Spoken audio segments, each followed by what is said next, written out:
Hello, everybody. Thank you for having me here. I am super excited to share this event with you all and super excited to see a whole conference dedicated to declarative programming. I think that's awesome. This talk is called Functional Declarative Audio Applications, and my name is Nick Thompson. I'm an independent audio software developer, contractor, consultant. I have a company called Creative Intent, building audio plugins, creative tools for computer musicians. And I'm building a second company around elementary audio, which I'm really excited to introduce a little bit of later in this talk. So what I want to talk about, first I want to set the scene. What is audio software? What type of audio software are we talking about today? And from that software comes these kind of golden rules, these kind of constraints and practices that we have to abide by to be able to deliver high quality software in this space. Given those golden rules, I want to show you how, how we would approach building software like this in, today's model. And then I want kind of along the way, basically show some challenges and complexities that I find in the modern approach to writing this software. Once we've highlighted a bit of that, I want to step back and kind of revisit the same thing from a more declarative approach. And after that, I will introduce elementary and show you a quick demo. So, what is audio software? What are we talking about today? Let's start with a hypothetical example. We have a microphone. You could imagine an artist singing into the microphone. The signal runs down this wire into a computer. The computer maybe transforms the audio according to some process and then sends it down a different wire over to a speaker. This could be in a live concert venue, recording studio, at home, jamming, in your bedroom. And this bit in the middle, the computer, what happens at this transformation stage is where we're going to zoom in. So inside the computer, we have hardware coming in, going through the ADC, analog to digital. Once we're in the digital domain, we can run any sort of software over it. And then we'll kind of hand it back to the operating system or the audio driver to go back to analog and out, down the cable to the speaker.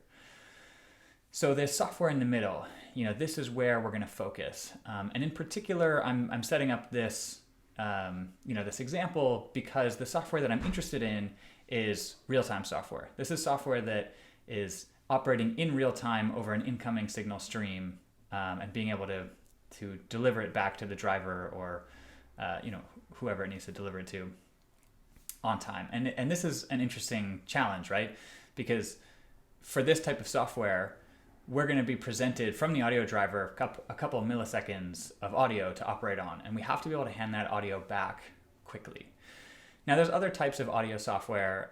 For example, we could take this whole process offline and read from and write to a file, which is a bit of a different game because in that case, we can kind of load the whole signal into memory and get like a snapshot of everything we need to know.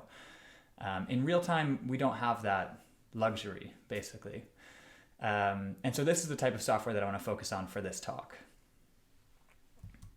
Now, with this software, we get to these golden rules. So a real-time audio application must be able to receive a block of audio from the driver. This block of audio will represent a few milliseconds, of the incoming signal. The application has to operate over that block and hand it back to the driver without any discontinuity in the resulting signal, which means that, when you give this software some audio to operate over, it has to be able to do its job and hand it back quickly enough that we can always get the result over to the speaker in time for the speaker to play it, right? So in my view, this boils down to kind of a couple of things that we really have to hit. We need reliability, right? We need to be able to get this right 100% of the time. We need determinism. We need to be able to guarantee that we're going to get it right 100% of the time. It's not sufficient to say, well, I'm not getting any dropouts or discontinuities on my computer, right? And performance. Often we have to deliver a ton of numerical computation within just a few milliseconds. So, the way that we tend to write software like this today is we reach for a low-level native language like C or C++. maybe reach for Rust these days if you're starting a new project. But we do this because we like having direct access to memory, right? Some of these operations need to be able to read from and write to memory very quickly. We need to be very careful about when we allocate, when we deallocate. We can't have, for example, a garbage collector running on the audio rendering thread. We like having direct access to the underlying platform or hardware, and in some cases, in this space, we'll write kind of handwritten platform assembly or maybe some manual vector intrinsics, all trying to deliver high performance software. And we also need, direct access to threading primitives.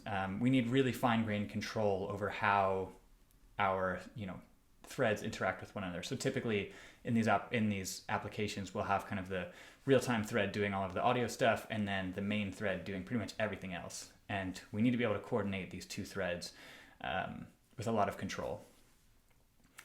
So yeah, fair enough, right? Like we have these constraints.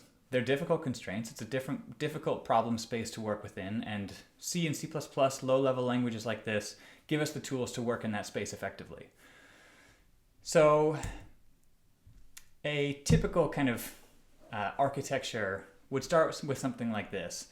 This is kind of a hacked up UMD diagram, but it's sufficient for our talk. On the right, we have the processor, and this is kind of the bulk of our program. The processor generally owns the interesting stuff for the audio chain that we're going to, be writing.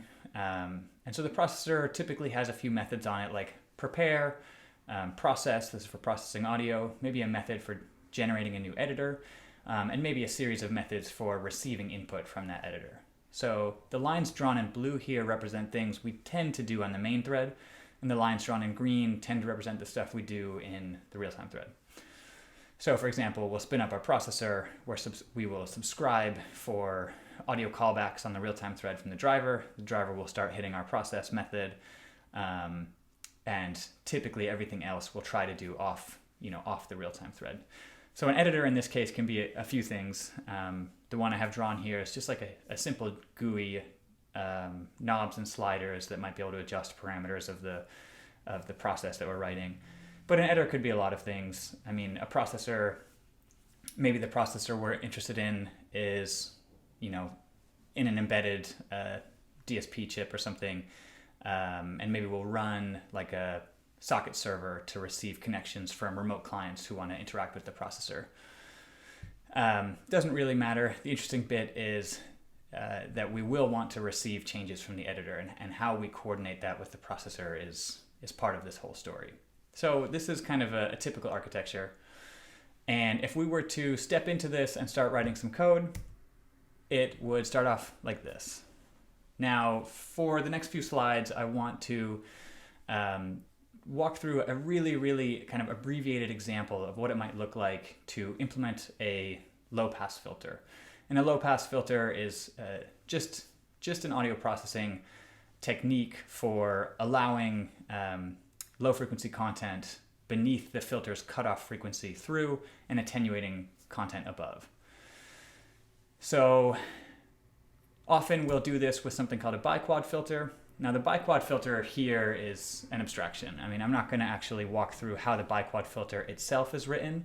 The contents of the DSP there, I think we can step over briefly, because what I want to show really is what it looks like to kind of compose, to take well-written abstractions in this domain and build larger applications with them. So starting here in C++, we're going to use this biquad filter class that we've written. It's nice, orderly, neat, easy to reuse. But we're in C++, so we have to pay attention to ownership, lifetimes, make sure that this thing is constructed on time, and we need to do it on the main thread and all of that. So it's a private member here on our processor. Now we have to make sure that when we construct the processor, we construct the biquad. We have to initialize some of the mathematical coefficients to make sure that the initial state is okay. Before the driver starts kicking off calls to our process method, it will typically call something like a prepare method, which will inform us some details of the signal that's about to come through. And we need to make sure that our biquad sees the same thing. Then we can implement process block. And here we're just going to pass this on to the biquad.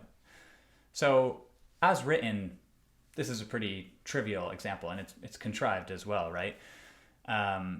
So far, it's not so bad. But what I want to point out is that just to do this very simple step of wiring up the things we need to wire up for a simple filter, we have kind of a couple things to worry about, right? Multi-threading is already involved. Lifetime and ownership is already involved. Making sure that the biquad is prepared when the processor is prepared. These things all come into play as we're trying to reuse well-written abstractions.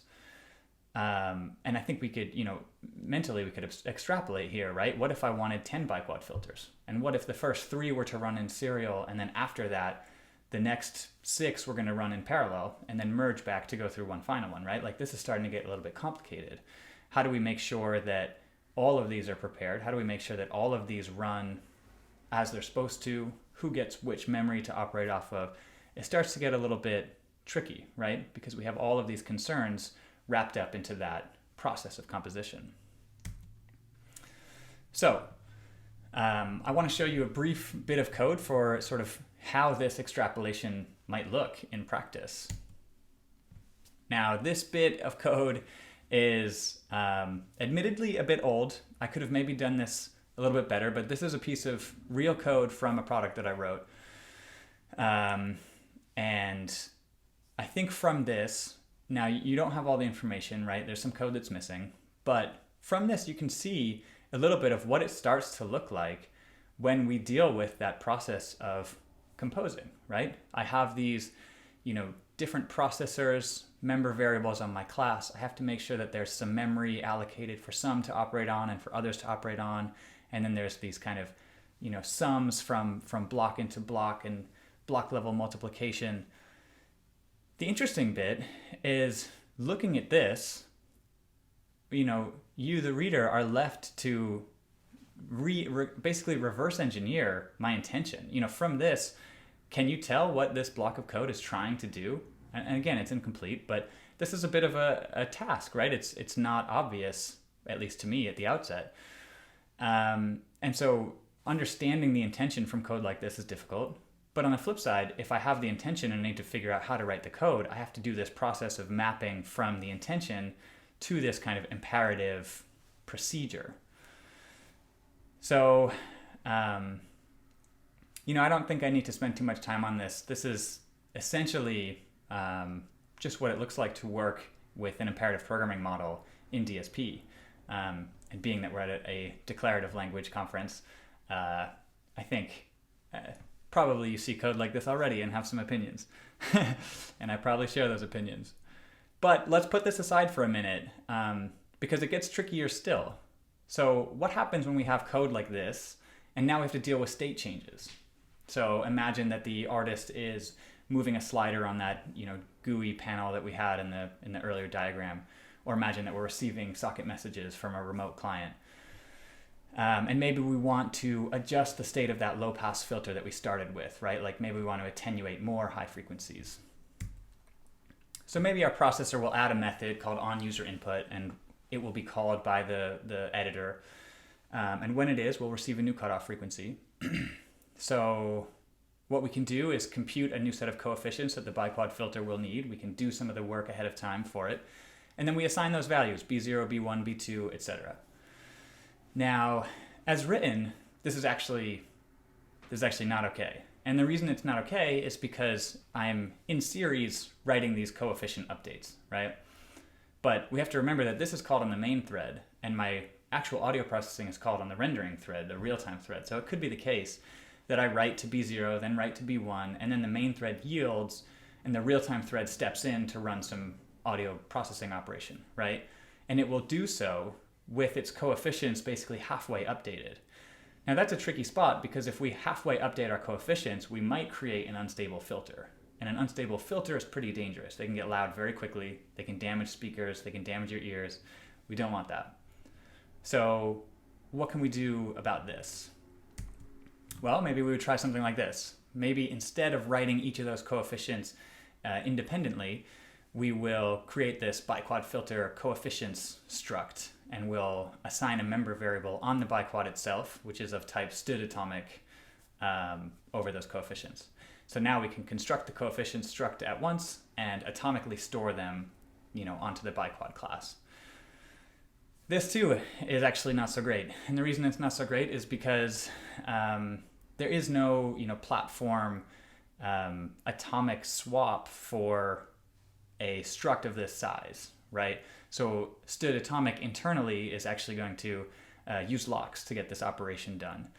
And locks are dangerous for us, right? We have our original golden rules, and if the real-time thread wakes up and is trying to run some audio processing operation, but is stuck trying to get a lock for these coefficient set, that lock, we don't know exactly when we'll get it. It introduces some non-determinism into our operation, and that risks our ability to be able to guarantee that we'll deliver on time, right?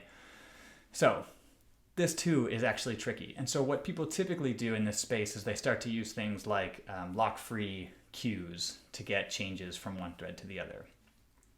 So the reason I bring this up is because this is how we write audio applications. This is the bread and butter. We have to be able to write stuff that changes as users are interacting.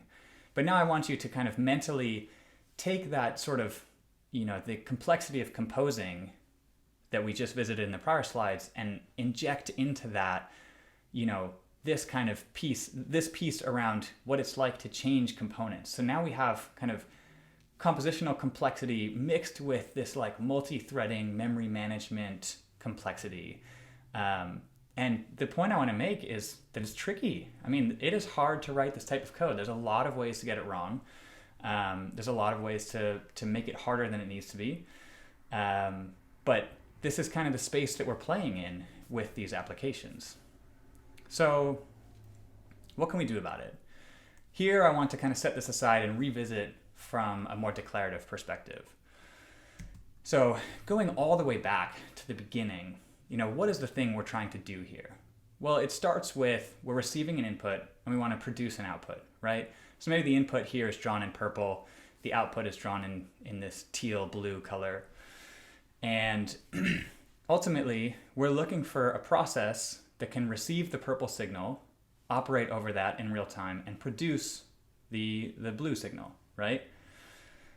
So if we were to try to express that kind of mathematically, it might look like this. Y of x of t equals f of x of t, right? Or maybe if our process is also time dependent, we'll need y of x of t equals f of x of t and t. Okay? So trying to bring this lens to our current task, maybe y of x of t is a filter over x of t, where the filter is a low pass running at 800 hertz with a shape defined by 1.414. You don't really need to know what that is, operating over x of t. And now, we showed in the prior example that a low pass, the idea of a low pass, ends up being like, it depends on how we compute the coefficients, but ultimately we're going to use a biquad under the hood to realize this. So we might define a low pass with a given frequency and shape operating over x of t as this kind of compute coefficients, run a biquad.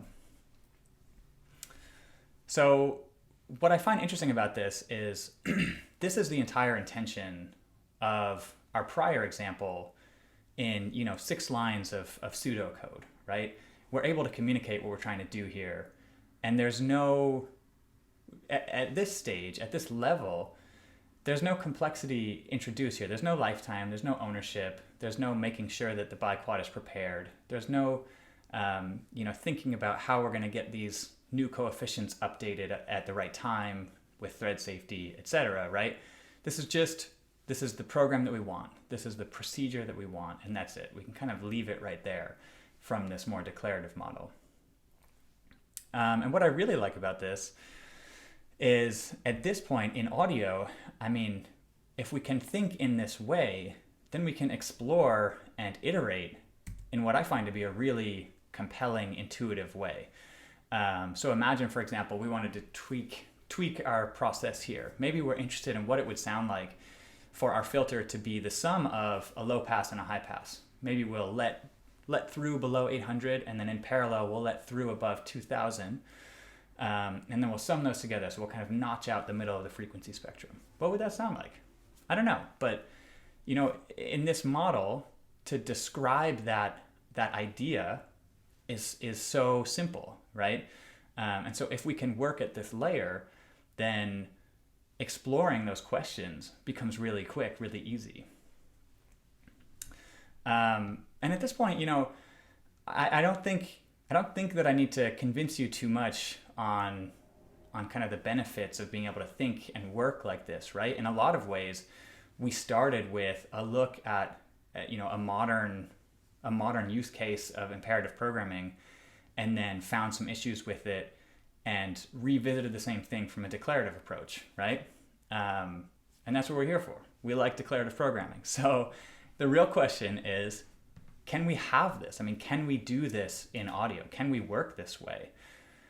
And with that, I am really excited to introduce elementary audio. So I think elementary is exactly what you think it is. I mean, in a lot of ways, we just derived it together. So elementary is a JavaScript framework for functional declarative expression of these real-time audio signal processes. And it's paired with a native audio engine to be able to deliver a native high-performance realization of that process. So if we're to kind of revisit a third time this process that we're looking at in elementary, it would look something like this. So this is nearly a valid elementary program. I think there's one line missing. But we have our import statements.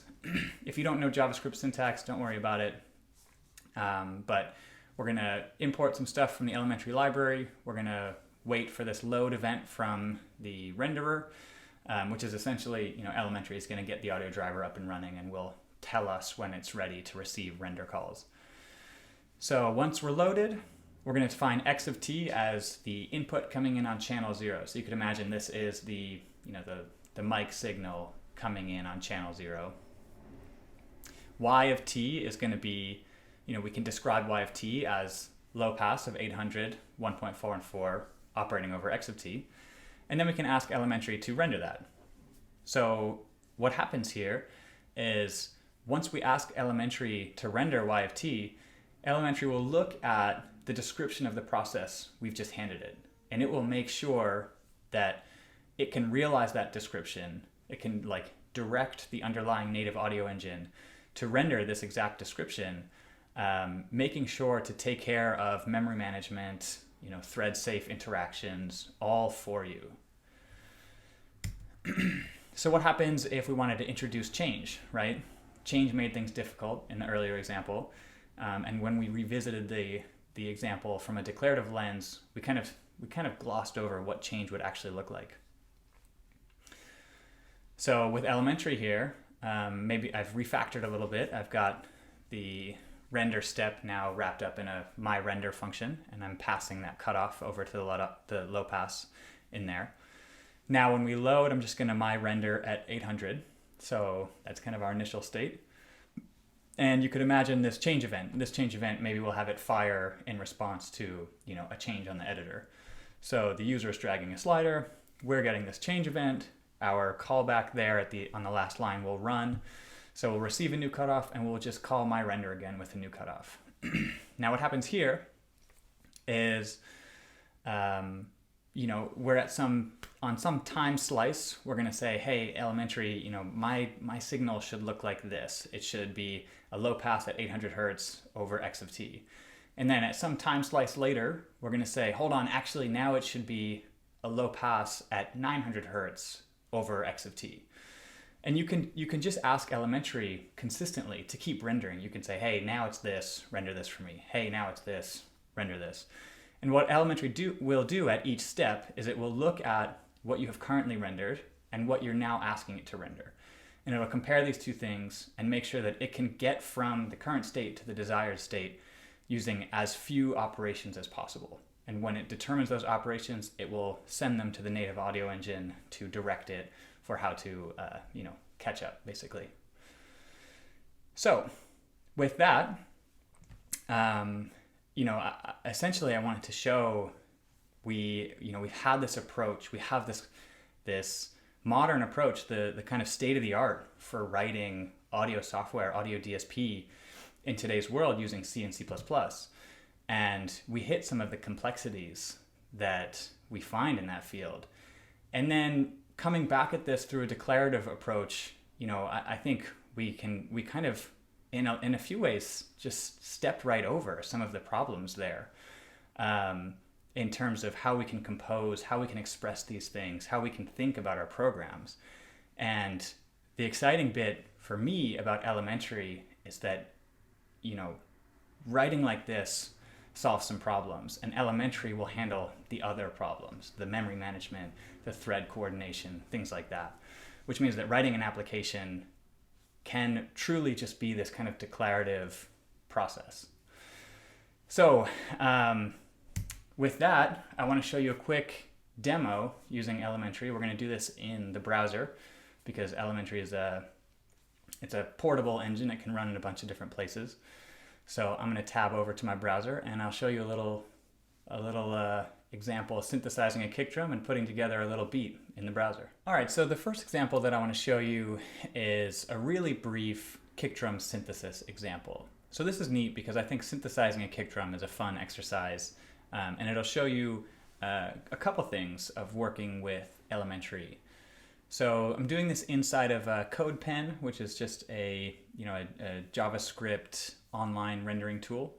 So you could, after this talk, kick open CodePen and start writing some elementary just like this. So you'll notice, just like in the slides, we have our import statements.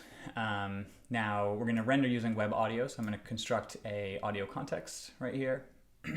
We have our core.onload, which I'm going to skip over just for a second.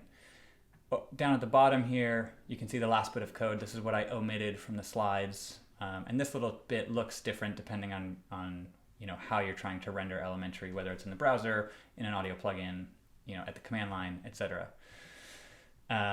So I'm going to initialize the rendering core with the audio context and some description of the channel counts, and then just connect it straight through to the audio context output.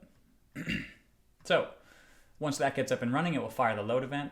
When the load event fires, I'm actually just going to install and add a click event listener onto the button that we have down here. And the reason for that is just that in web audio, sometimes the browser will prevent you from making any sound until you have some user interaction, which I support. So when we get the click event, we're going to resume the audio context if it was paused by the browser.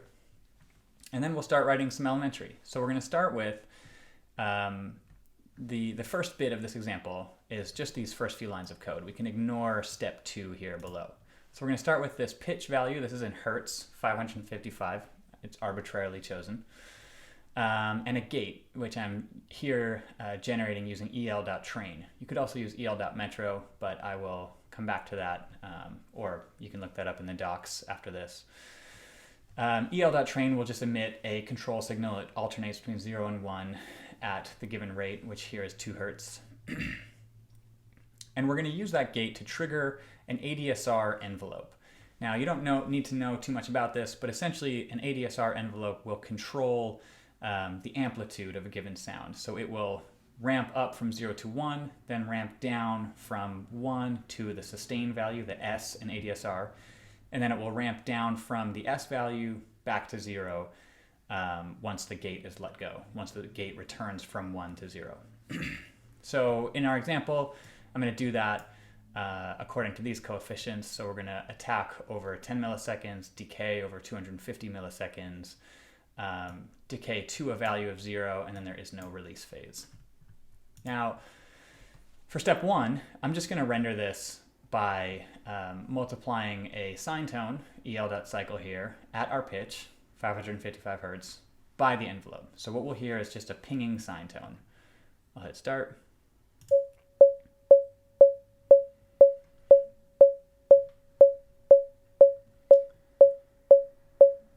Now, I'm going to comment out that core.render.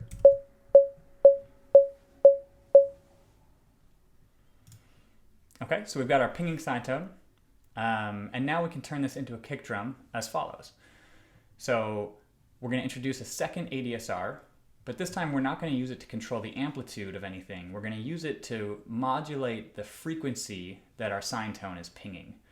The frequency of our sine tone as it's pinging. So we're going to ramp from 0 to 1 very quickly, 5 milliseconds, ramp down over 40 milliseconds. And then again, there's no release phase. We're decaying to 0. So we're going to use that by, this clean is essentially what we have up here, right? The clean signal, we're going to multiply the envelope, this is the thing that gives it the pinging contour, by our cycle. But this time, instead of just running the cycle at the pitch, as we did up here, we're going to run the cycle at this. We're multiplying the current pitch by this value that is sweeping from 4 down to 1. So we're going to go from 4 times the current pitch down to 1 times the current pitch according to our pitch envelope. And so we'll get this kind of, it's like a chirping sound that we get with our sine tone at this frequency. So I'm going to uncomment this. CodePen reloads. I hit start. And now we have this chirping.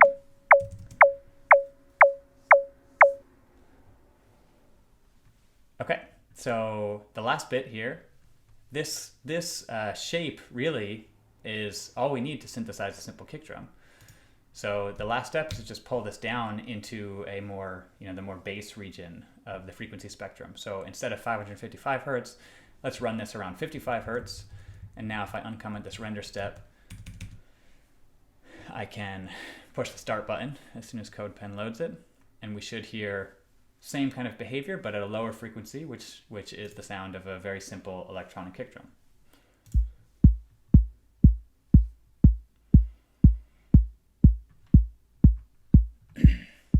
Now for this second example, I want to take what we just did and build on it a little bit to put together a really basic drum pattern. So we have this kick drum synthesis, and I've actually wrapped the synthesis step up into another library that I have that's available. And in that same library, I have a clap sound and a hi-hat sound, both of which are synthesized.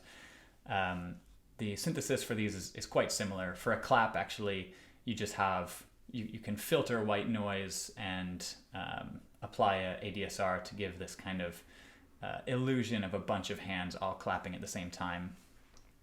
And then a hi-hat is actually quite like the kick drum synthesis, but instead of modulating with this pitch sweep, you can modulate the original frequency again using white noise, which really gives this kind of harsh, noisy character, which put that through a little bit of ADSR and you get essentially a hi-hat sound. So I want to build on this, as I mentioned, to put together a little beat. So this time we're going to run a gate signal much quicker. I'm going to use a step sequencer kind of idea here. So the first array here will be the sequence that we play our kick drum at. Ones are triggers, zeros are rests. The second sequence we'll use for our clap, and the third we'll use for our hi-hat. So you can see here, the output that we're going to pass to elementary will be the sum of triggering the kick by this sequence. So we're driving the sequence by the gate, then the sequence is driving the kick drum. Same thing for the clap, and the same thing for the hat. Then I'm just passing that same thing to core.render, so we're gonna have the same output on the left and the right channel. So it'll be a mono output, but in a stereo format. So when I hit start here,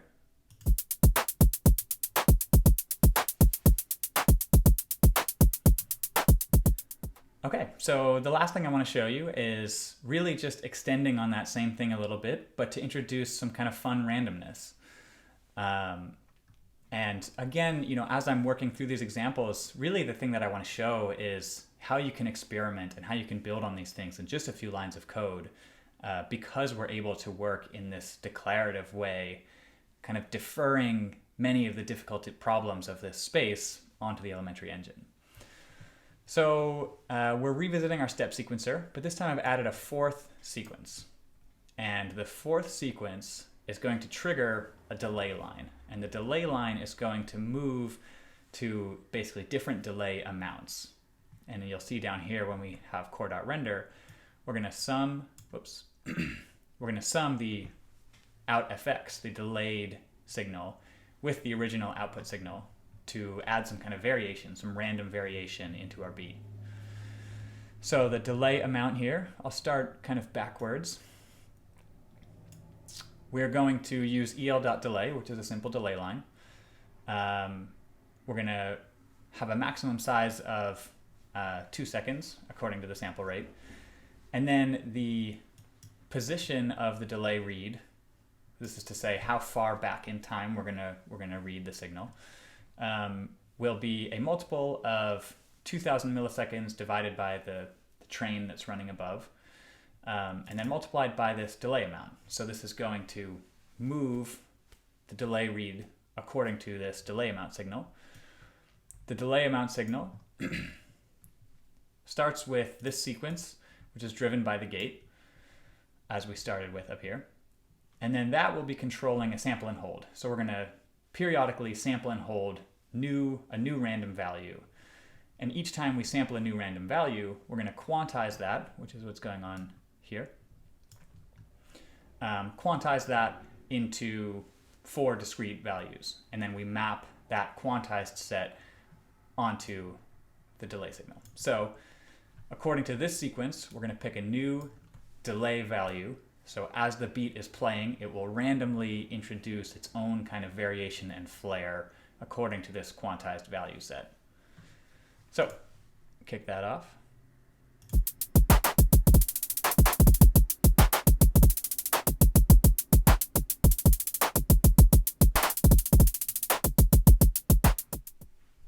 So that's what I wanted to show for the drum synthesis example. I hope that was interesting. I hope that was fun. And I hope it showed a little bit of an idea of what it can be like to work with elementary. And hopefully, if you're into this space, maybe that'll give you some inspiration to pop open CodePen and mess around with some generative beats yourself. So with that, I want to say thank you. Thank you again for bringing me here. Really excited about this event. You can follow me, follow what I'm working on at nickwritesablog.com. It's a personal blog that I write to every now and then. My GitHub is here, /Nick-Thompson.